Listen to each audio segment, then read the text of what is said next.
Hello and welcome back to our Disco Elysium playthrough.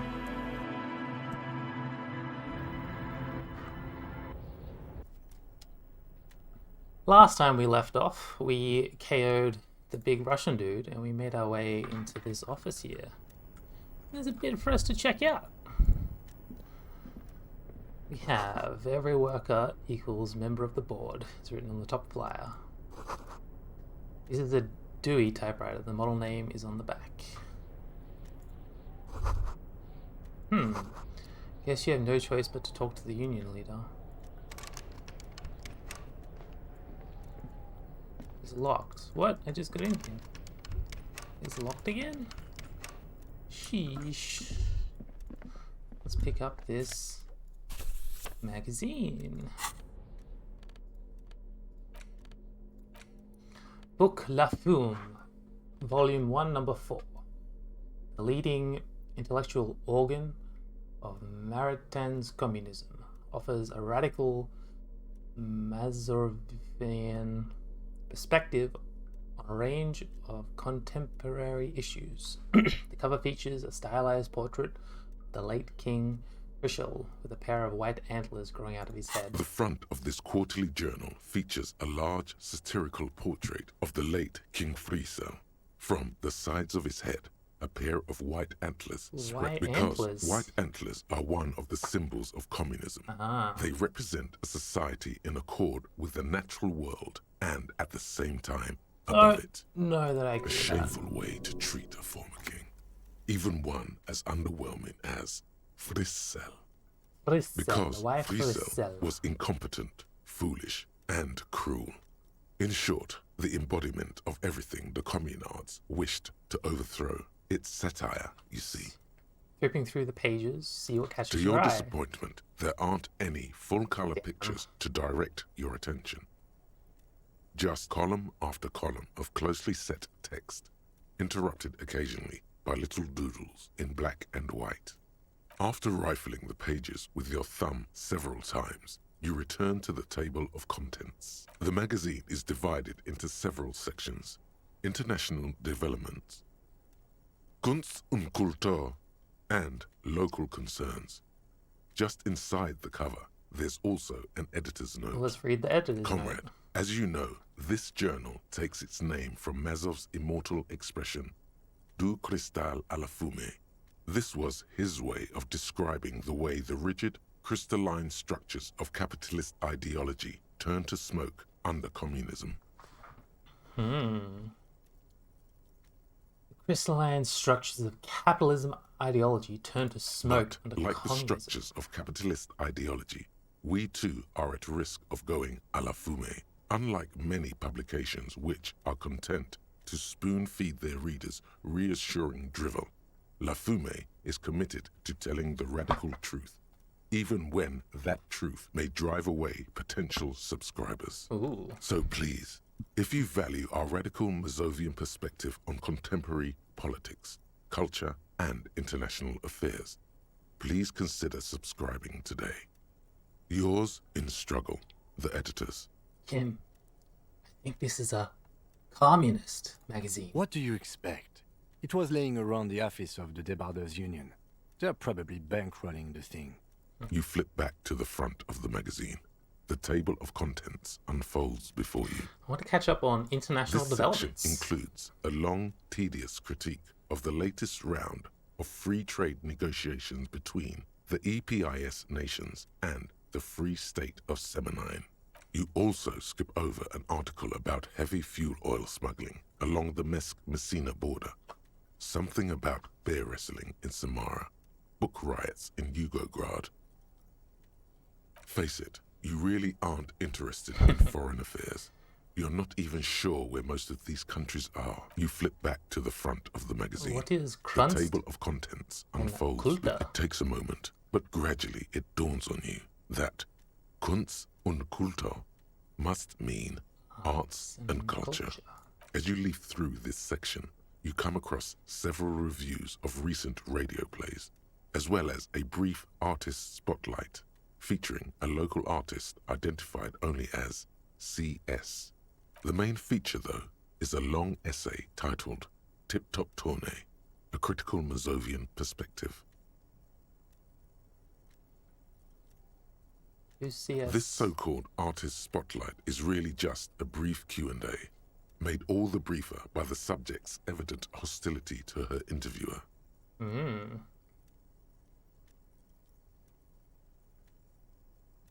A briefer by the subject's evident hostility to the interview. The actual article is surprisingly light on details, but after skimming a page or two, you gather that it has something to do with motor carriage racing. If you don't follow it, you only ever hear about the ludicrous sponsorships and obscene death toll. Alright, let's see what communists have to say about Tip Top. You think you're settling in for a relaxing recap of the most recent season, maybe sprinkled with some nice anecdotes about a few of the more colourful drivers. Instead, you find yourself skimming a 10,000-word feature about all the politically problematic aspects of Tip Top Tournée. Wait, what's wrong with Tip Top? Where to even start? For one, there's the crass commercialism of its sponsorships, and then there's the practically criminal emphasis on deadly motor crashes. What's wrong with a good motor crash? They keep And things that interesting. precisely is what's problematic about it. Were it not for the promise of random, spectacular violence, audiences would quickly lose interest. At the end of the day, it's the destruction of these 750,000 real races that you're really watching for. I'm pretty sure I like it for the racing. Wow, you're right. I really am just in it for the You violence. see, one cannot avoid the conclusion that Tip Top Tournée is simply the apotheosis of spectacular entertainment under capitalism. Tim, did you know that Tip Top Tourney is actually an organistic ritual of capitalistic destruction? I had no idea. Kim, this article says that no one really watches Tip Top Tourney for the races. I can safely say the thought had never crossed my mind, Detective. The lieutenant furrows his brow. I wonder what else is really just a metaphor for life under capitalism. It's too bad. I thought I liked Tip You Top. can still like it, Detective. Just because a couple of fools wrote an article doesn't mean it's true. If I had to wager, I'd say they've never even seen the inside of a motor, much less a motor race. I take whatever they write with a large grain of salt. You flip back to the front of the magazine. The table of contents unfolds before you. Let's see what they mean by local Unsurprisingly, consequences. much of this section is taken up with articles declaring unqualified support for the dock workers' strike. You skim the headlines. Paint the harbour red and white. Martinez tames the wild pines. A city in revolt. First we take Martinez, then we take La Delta. Finally, there's a brief article by the writer, G. Martin, accusing the owner of the Capeside Apartments of illegally attempting to evict certain communist tenants simply for not having paid their rent. Communists should have killed a lot of them when we had the chance. If it weren't for the wild pines, all those moochers would be out of a job. Charging rent just to live somewhere is pretty outrageous. Would it be better for everyone if labor and capital could reach some sort of reasonable accommodation? Why should I care? This doesn't have anything to do with me. Charging rent just to live somewhere is pretty The writer outrageous. G. Martin remarks dryly that capitalists love wealth redistribution, so long as it's only redistributed upward. You flip back to the front of the magazine. What an interesting mag. La Fume. What else do we have in here? A standard office cabinet with locked drawers. Oh no, someone left the coffee machine on. On second glance, someone has forgotten to properly close one of the drawers. Aha! It's unfortunate for the Union to just leave their paperwork lying around like this. Let's see what's inside, he thinks. Open the The drawer. drawer opens smoothly. Inside is a well-organized selection of brown folders. Browse through the folders. Hundreds of documents containing logistical data. Two kinds of transactions stand out. Materials coming into Revachol from the outside world, from Muindi, Grad, and even Ilmara. And the same materials being handed over to companies inside Revachol, Couron, Coal City, La Delta, and Jamrock are listed among the many districts where the imports are being sold. Anything interesting? It's hard to make sense of this thicket of company names, dates, quantities, and percentages. You try to focus, but the lines are getting blurry. Alright, force yourself to go through the folders. Look how Yeah. blurry all the lines on these papers are. How unwieldy your own willpower is to yourself. You're like an absurdist Samaran monk, focusing through not focusing. If I let my eyes go completely out of focus, all the shapes start melding together. Could I actually focus through not focusing? You're a police officer, not a spiritual healer. You can focus the normal way by turning your attention to something and not letting go. I let my eyes go completely out of focus. Is that what you're doing with those folders over there? Of course Good. not. This is probably not relevant to our case anyway. After all, we are not investigating an accounting mystery. Well, let's go through it again. Whatever's hidden here is hidden well. Concentration isn't enough. Only a trained accountant with a background in logistics would be able to really make sense of it. However, there is a little handwritten note stuck on the side of the drawer. Look at the It note. appears to be a to-do list written in large, uneven capital letters. Remember, Leo, Everard's shoes, special whirling borscht, water Everard's plants, sweep office floor, more banners. All items on the list have been crossed out and the note itself is crumpled. Look, Kim, a to-do list. A to-do note with a list of errands. Everard Clare, probably. The head of the Debarders Union. One of his aides must have left it. Nothing incriminating here. What is so special about this borscht? Code for drugs? Booze? Blood? Take another look at the Remember, note. Leo, Everard's all items on the list have been crossed out, and Okay. the drawer slides shut smoothly. Dark liquid in a pot looks almost sentient. What's over here? We have a postcard. In here, oh, neat office shades. Hell yeah. And we got some magnesium. Alright. Postcard.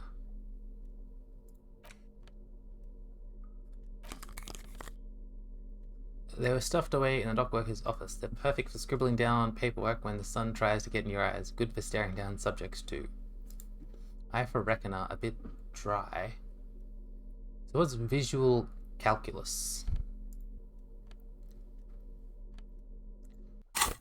Visual calculus. Reconstruct crime scenes. Make law of physics work for the law. No sure. Cool for forensic scientists, tactical fighters, math-minded people. Visual calculus reverses you not only in the laws of the state, but the laws of nature. It enables you to create virtual crime scene models in your mind's eye.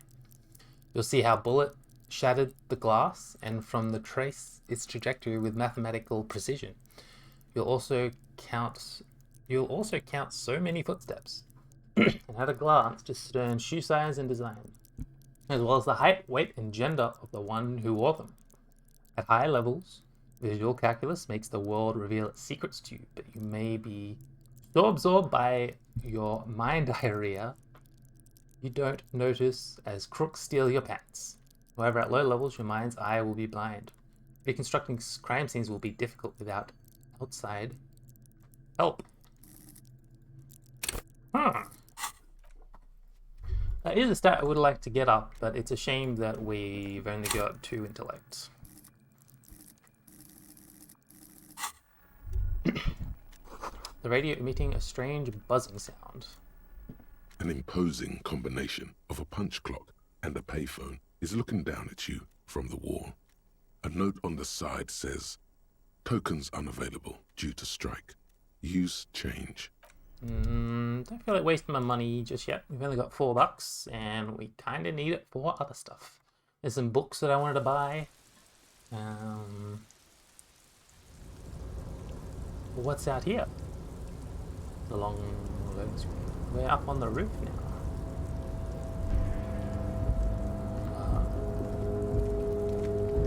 Looks like someone left his tarpaulin cloak hanging on the railing here.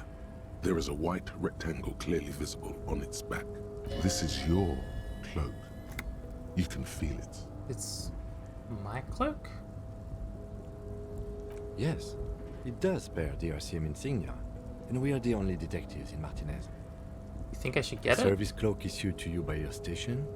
Yes, yes I do. Grab the cloak. As your fingers touch the tarpaulin, it almost feels like the cloak wants to deliver a message of comfort through your fingertips. Ooh. I will shield you from the elements and give my life for yours.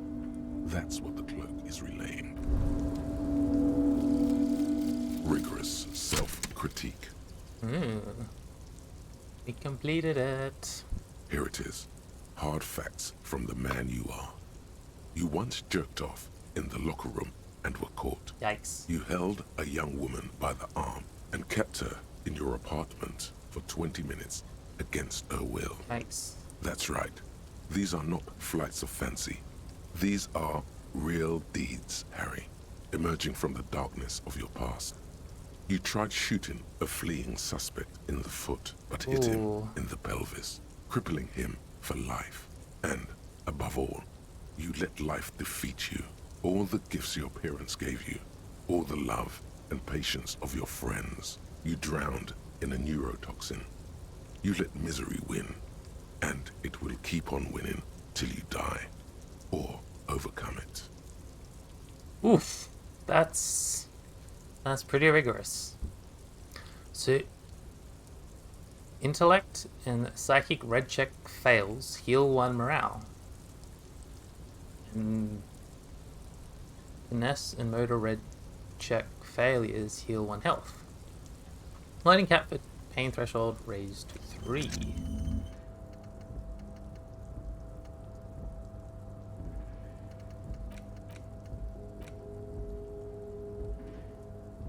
Yeah, it was a sorry cop. Harassment to the party.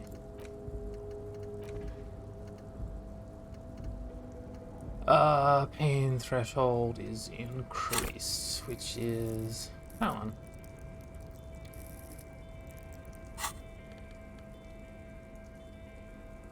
Let's get back in touch.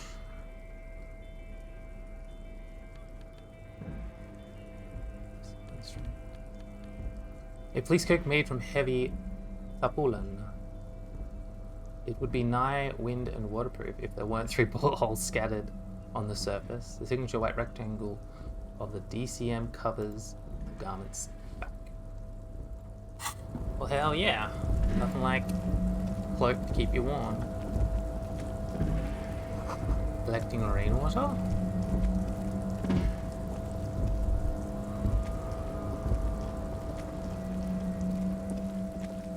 What's over here? Numerous bottles of Comrade Red and Potent Pilsler. At least 3 packs worth of cigarette butts. This is the night watchman's booth.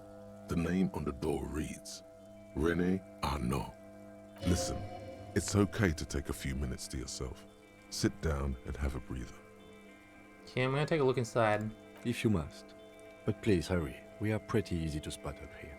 Nothing incriminating catches your eye. The cabinets are clean and their sparse contents meticulously organized. There's a framed photograph on the table. It's a black and white photo of a young couple out in a street fair. The man is young, dark-skinned, and dressed in a Royal Carabinieri uniform. The girl is smiling playfully at the camera. Why did you take that?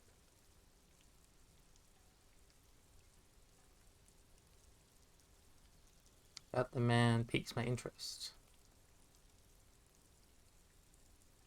Fine. But let's move. I don't want to be seen snooping around here. Okay. All those empty wine bottles and cigarette butts on the ground. Someone partied really, really hard here. Did I do this? Well, yes, I think we can say with relative confidence that it was you. This is really sad. I must have been miserable. Looks like I had a lot of fun. I'm still not completely convinced it was me. I must have been on an advanced scouting mission in the harbor. Yes, this looks pretty advanced, alright. For now, let's just move on.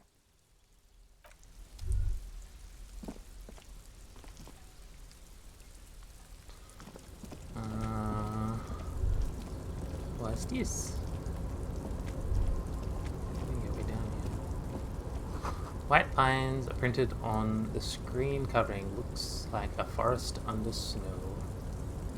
I use those to move on to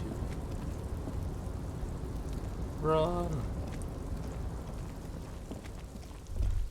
Can we down these stairs? Nope, nope, nope, nope, nope.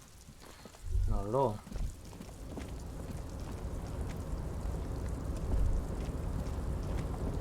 But what's over here? Can we get up there?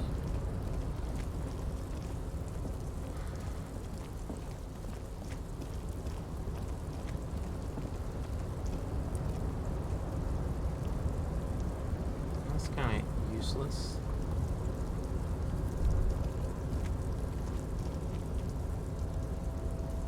Alright, back over here then. Didn't realize you could zoom out that far.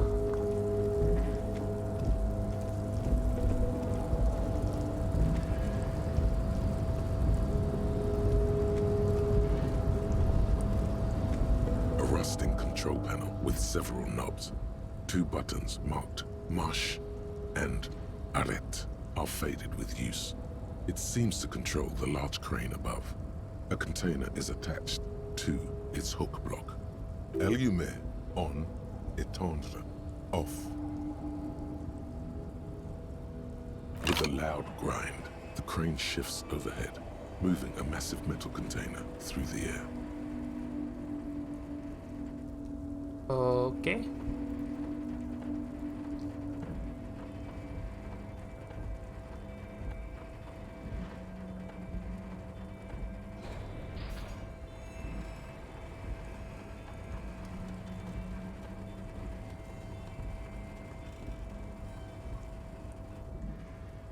Okay. And with a surprisingly quiet thunk, the crane places the container down. This crane was built with a purpose, which has now been fulfilled.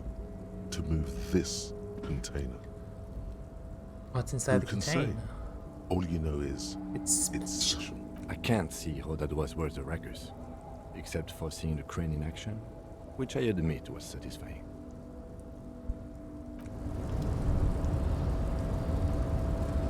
What is this yellow thing?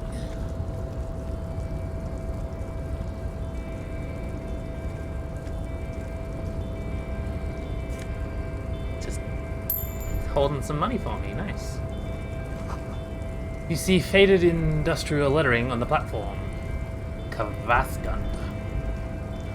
What's in Before here? you stands a cargo container, just one of many in the yard. Lieutenant, I think there's something special about this You do? container. Because I don't. What? Why not? There are a million containers here. Why are you fixating on this one? Maybe there's There contraband. may in it. very well be, but we are not here to look for that. We are not here to interact with containers. We are here to get the body down from the tree. I just want to open You the door. attempt to turn the handle, to no avail. To your left, the lieutenant considers your actions with some puzzlement. No reply. Okay. It's over here then. Ah. The shipyard ahead is oddly quiet. The great machines are sleeping. Pile of cargo belts used for heavy lifting. One says Vermilion. I didn't even get to read that text. Money! Another buckaroo. Up to 680, hell yeah. What is over here?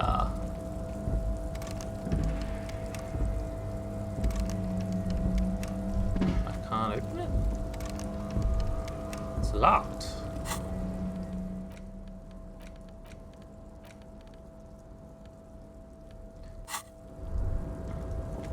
More money! Yeah. Industrial sized thermos smells like burnt coffee. Oh my god, more money! Hey! Banner sags under the weight of the rain and snow, white waves on red. Containers, containers. Container, container, I'll turn you nice and red. Container, container, put the logos on. The accent is so thick, it's impossible not to notice he's Ubi, from the vanishing peninsula of Ubisunt on Muindi. Container, container, used to be Wild Pines. Container, container, now belongs to Everard. The tiny man is so engaged in his work, he doesn't notice you. Hi! Whoops. Hi! Everard, Everard, Everard, he looks after everyone. Huh? Well, hey there. How can I help you, mister? The look in his deep blue eyes is as sincere as you've ever seen. Kind of makes you feel like an arsehole for no apparent reason. I see you are not a union man, mister. Did you get lost? You're not one of them scabs, are you? Shadow passes over his face. What is with you people and scabs? I mean, I don't personally mind. Folks is just folks, you know, and folks gotta eat. He doesn't seem to be waiting for you to answer. Just some of the other guys don't look too kindly on the scabbing kind, if you know what I mean, mister. You're Ubi, right? Oh yes, born and raised in Arish, mister. Mum had to leave my dad after he got a bit violent. Took us here to the new world. I was about 10 then, too old to lose my accent then. People say us Ubis are up to all sorts of trouble with sheep and other animals and Yikes. whatnot. I just want you to know there was never any of that where I come from. No sir, those are just nasty rumors. Thank you for clarifying that, sir.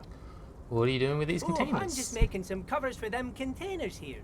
Yes I am, yes I am. So it's easier for the crane operators to spot them. He waves to the container towering behind him. What's going on here? Looks at the amount of containers.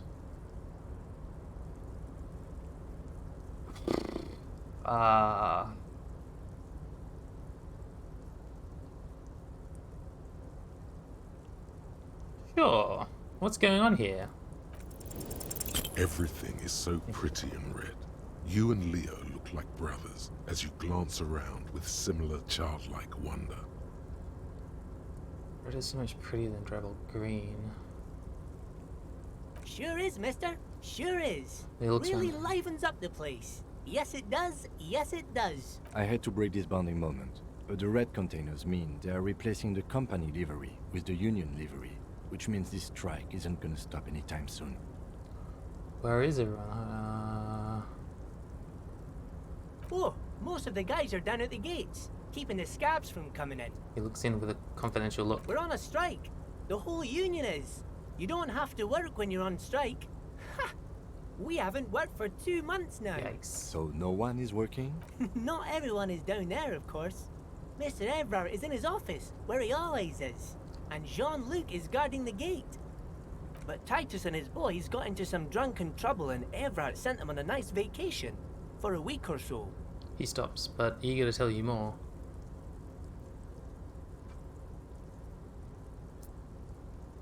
What kind of trouble did his... Oh, I'm not really supposed to talk about that. That's union. Him and his boys stirred up something in town. Probably drank too much and got into a fight or something. I heard Mr. Everett telling them to take some time off. Don't go all bad cop on this simple, friendly fellow. Actually...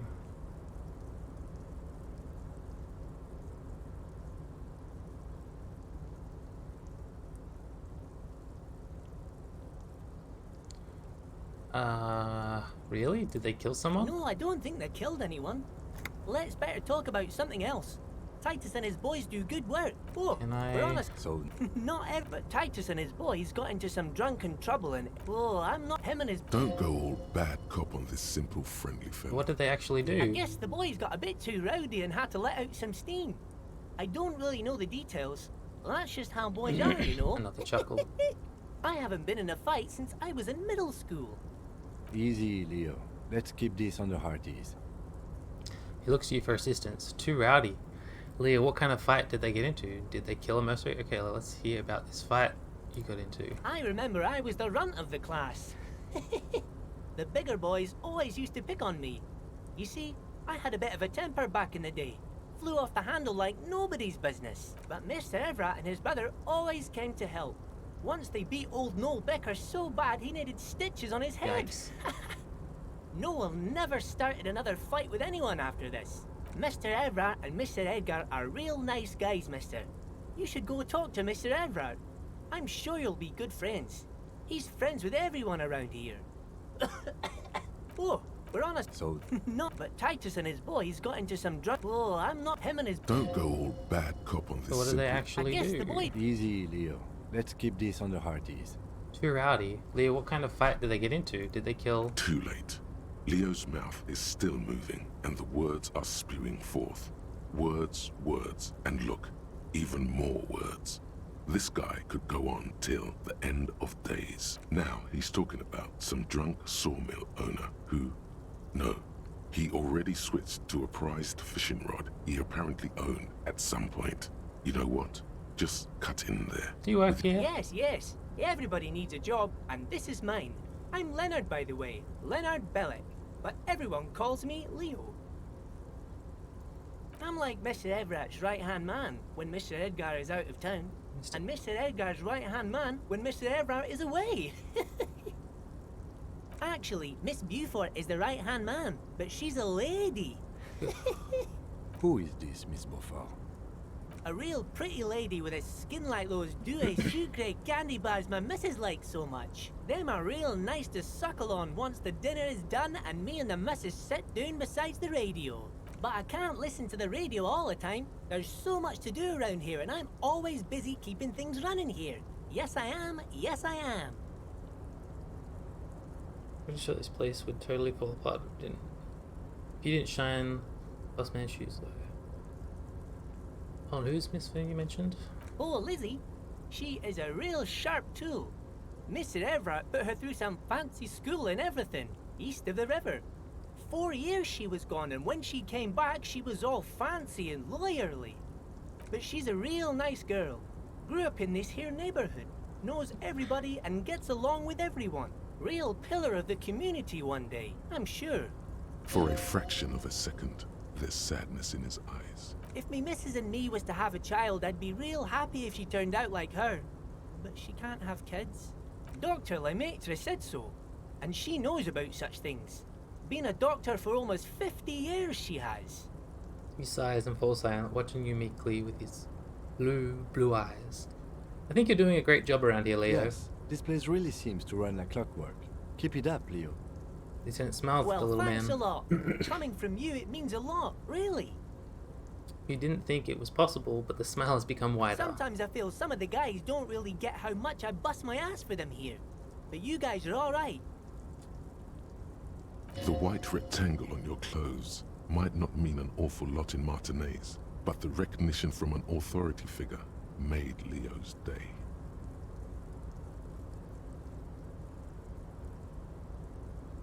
Are you Leo who wrote the note to make more banners? What is that container over there? Oh, that one.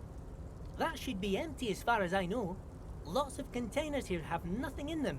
They're just waiting to be loaded up. Told you.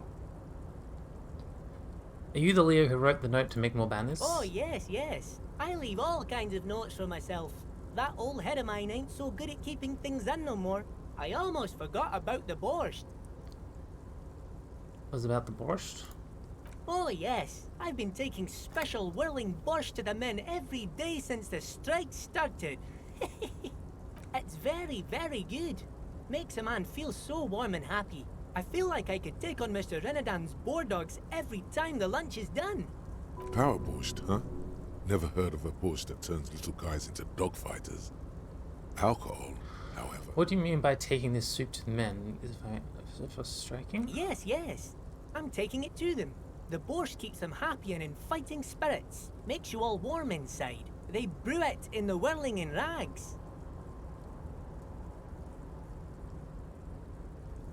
Oh, the whirling's cook. He makes it. Them is always talking with Mr. Manana in that weird language and laughing together. He doesn't speak what we speak. He's from Grad. Looks like the borscht is spiked. I'm gonna look into it. Oh, sure, mister. Sure. You do that. Yes, sir. I'm looking for the leader of the Dockwalkers Union. Oh, you want Mr. Everett then? He's an awfully nice fellow, he is. Him and his brother are both nice fellows. They've lived their entire lives in this here neighborhood. He coughs and continues immediately. Guys like Mr. Everett and Mr. Edgar, his brother, are real good guys. Made Martinez what it is today. Mr. Everett and Mr. Edgar and I went to the same school we did when we were boys. Easy, Nelly. I just want to know where I can find the man. Oh, Mr. Everett is where he always is. In his office, of course. 2 joint containers on his right. He points to the 2 joint containers on his right. Okay, I'm off. Bye-bye now. Thanks, Leo.